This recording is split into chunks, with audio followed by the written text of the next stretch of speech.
امام نقی علی خان رحمۃ اللہ تعالی علیہ نے سرور القلوب بذکر المحبوب میں اس واقعے کو درج فرمایا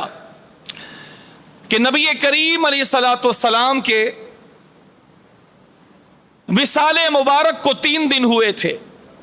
حضور کو انتقال کیے ہوئے 3 دن ہوئے تھے۔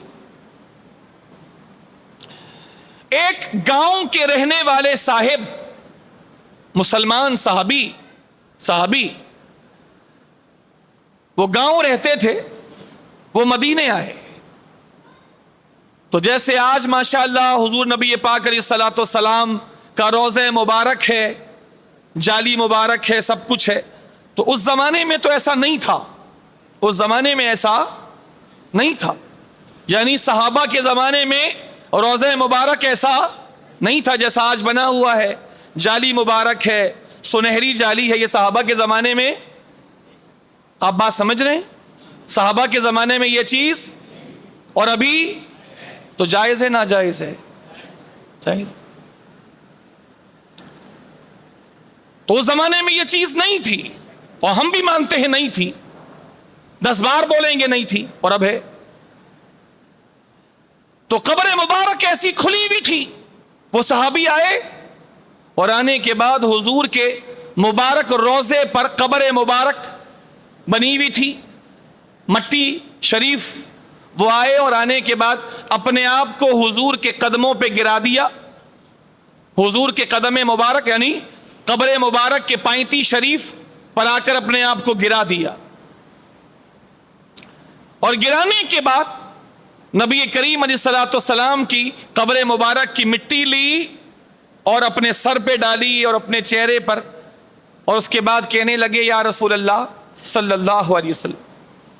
آپ نے جو کچھ اپنے رب سے لیا قرآن، وہ ہم نے آپ سے لیا۔ ایک ایک لفظ پہ توجہ رکھیے گا، بہت محبت کی بات بھی ہے اور بہت سارے مسئلوں کا حل بھی اس کے اندر ہے، بہت سے مسئلوں کا حل بھی،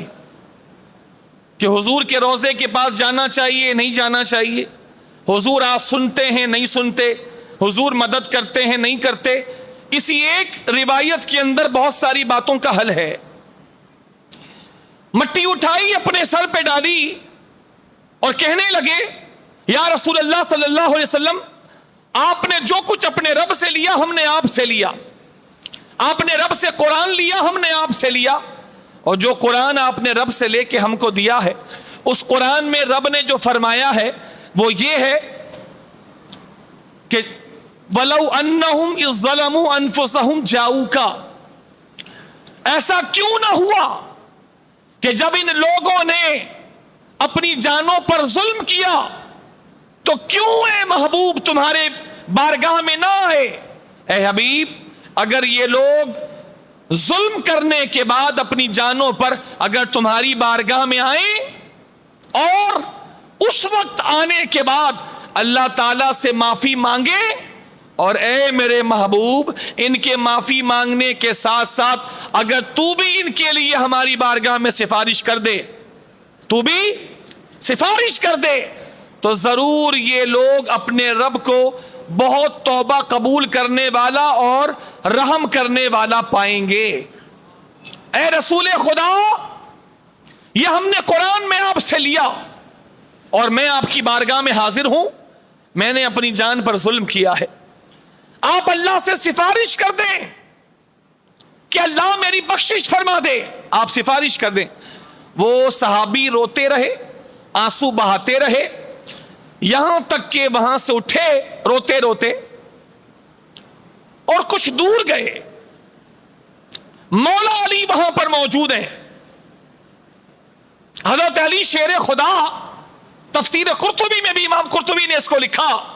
مولا علی وہاں پر موجود ہیں، اس کے رونے کی وجہ سے مولا علی بھی رونے لگے، وہ روتے روتے وہ صحابی اٹھے جو گاؤں سے آئے تھے اور کچھ دور آگے گئے تو حضرت علی شیر خدا فرماتے ہیں میں وہیں پر کھڑا رو رہا تھا کہ اچانک کیا سنتا ہوں کہ مجھے روضے رسول سے رسول خدا کی آواز آئی، وہ رو کے چلا گیا، روضے رسول سے مجھے رسول خدا کی آواز آئی اور رسول خدا نے مجھے مخاطب کر کے کہا علی اس رونے والے کو جا کے جاننے سے پہلے بتا دے کہ اسے مبارک ہو کہ اس نے معافی مانگی تھی، اللہ تعالیٰ نے اس کی مغفرت فرما دی ہے۔ علی شیر خدا اس حدیث کو روایت کرتے ہیں، امام قرطبی نے بھی اس کو روایت کیا اور دیگر محدثین نے بھی اس روایت کو ذکر کیا، اور یہ موقع حضور کے وصال فرمانے کے بعد کا ہے۔